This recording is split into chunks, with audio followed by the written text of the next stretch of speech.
Europeans rally on International Safe Abortion Day as fears grow access will be under threat in Italy by the far-right party expected to form government.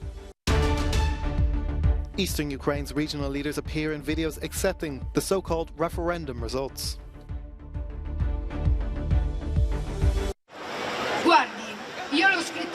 Italians march through Rome, Milan and other cities to protect access to abortion, which many fear will be under threat by a far-right party expected to form the next government.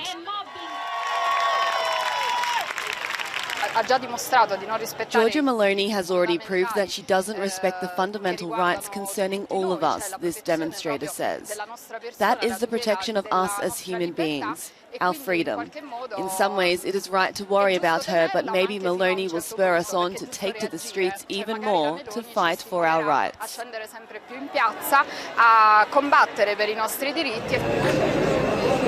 In France, hundreds attend demonstrations in Paris, Lyon and Toulouse, showing solidarity at a time when the right to an abortion is being called into question in several European countries. In Hungary, they rally outside Budapest Parliament against a change in abortion rules made earlier this month. Under the law amended by Conservative Prime Minister Viktor Orban's government, pregnant women now must submit evidence from their healthcare provider of a definitive sign of life.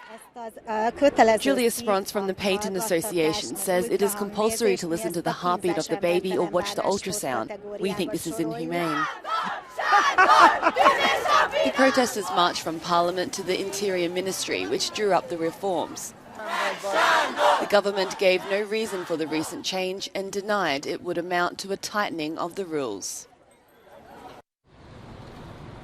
This is Luhansk in Ukraine. These are all Russian flags dressed along Ukrainian streets and squares in territories Russia wishes to annex. Regional leaders have turned to the Russian president to accept these territories into the Russian Federation. After completing its so-called referendums, Moscow-imposed authorities declared that Zaporizhia, Donetsk, Luhansk and Kherson all voted to join the Federation. Moscow's Red Square has been cleared for what's believed to be a celebration for the alleged annexations. The Duma will meet on Monday to analyse the requests of the occupied territories. However, Ukraine has pledged that it will continue to fight to liberate the occupied territories, and according to some analysts, that puts the Russian president on the spot.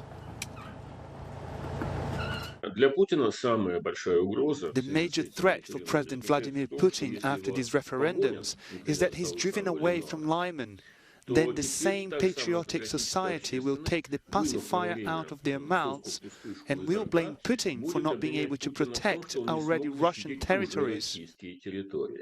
That's why I think Putin will hesitate over whether it's worth rushing to announce these territories as part of Russia. This is a tried and done political move by Russia. Sham referendums were held in Georgia and in Crimea.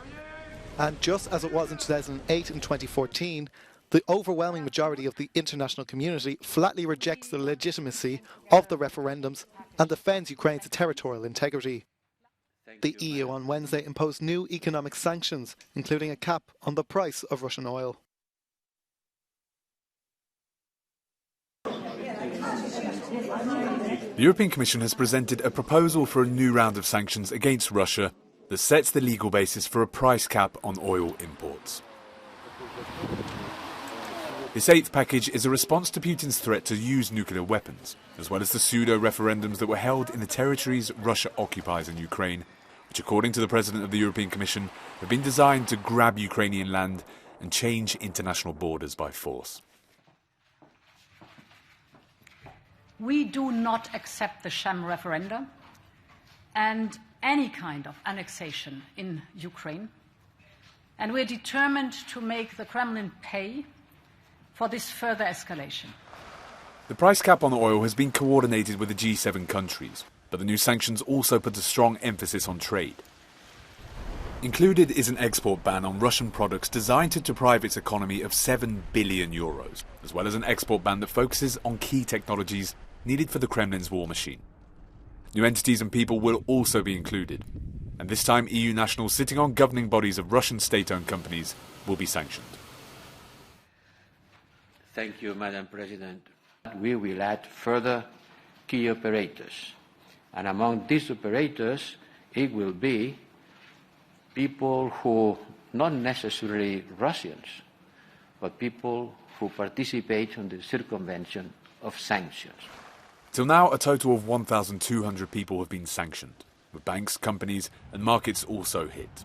Christopher Pitchers, Euronews, Brussels.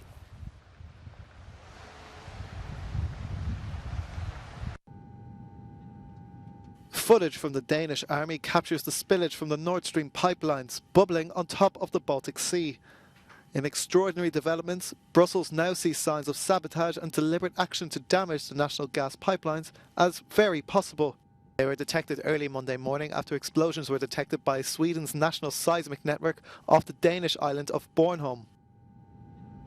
The leaks appeared simultaneously.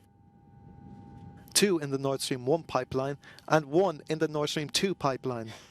Neither pipelines were active or carrying gas to the EU, but some supplies remained inside the 1,200-kilometre infrastructure.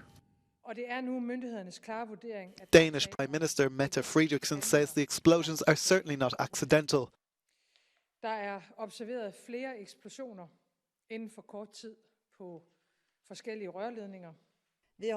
This was seconded by her Swedish counterpart Magdalena Andersson, although they do not consider it an aggression against their territory.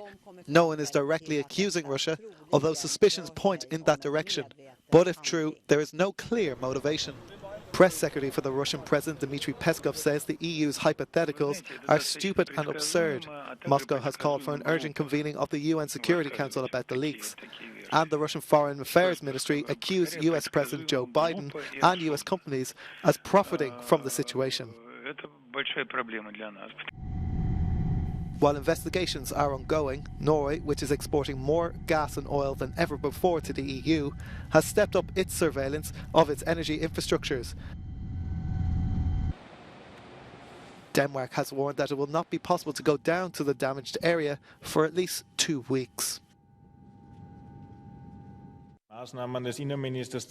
Austria will resume checks at its border with Slovakia on Thursday, following a similar decision by the Czech Republic.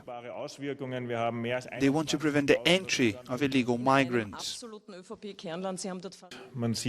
We can see that the crisis itself has now also reached the Federal Republic of Germany, hence the measures taken by the German side towards the Czech Republic. From there, like a domino effect, the measures of the Czech Republic towards Slovakia, and therefore now our measures from Austria towards the Slovakian border, in order not to favour a circumvention here. In scenes last seen during the Syrian refugee crisis back in 2015, Austria does not want to become the alternative route for human smugglers. Since the beginning of the year, we have registered and investigated 140 crimes and are prosecuting 125 smugglers. These are simply numbers that have never been here historically. Compare this year with the migration wave in 2015. We have physically seized 12,000 illegal migrants this year, 4 times more than in 2015. The Czech Republic has seen a significant increase in migrants from India. However, the bulk of the new arrivals come from the Middle East.